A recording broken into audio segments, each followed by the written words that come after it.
কি পড়াশোনা করো, পড়াশোনা করতে হবে, নকল আর চলবে না। ভাই, যারা এসএসসি এবং এইচএসসি পরীক্ষার্থী আছে, মানে 2026 সালের বোর্ড পরীক্ষার্থী আছে, তাদেরকে দেখলে একটু আদর করেন, একটু আগলায় রাখেন। কারণ তারা খুবই খুবই প্যারাময় জীবন তাদের। তারা ঠিকমতো ঘুমাইতে পারে না। তারা ঘুমাইতে গেলে হেলিকপ্টারের শব্দ শুনে।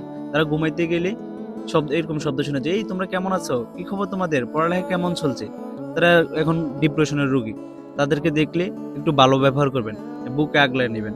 ভাই, তারা ঠিকমতো খাবার খাইতে পারে না। যদি খাবার খাইতে ডাইনিং এ যায়, তারা ভাবে যে জানালা ভেঙে হেলিকপ্টার মিলন কাকু লাফ দিয়ে রুমে ঢুকে গেছে।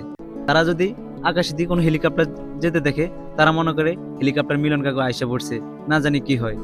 তারা সবসময়, তাদের কানে সবসময় এটাই বাজে, কি পড়াশোনা করো, পড়াশোনা করতে হবে, নকল আর চলবে না।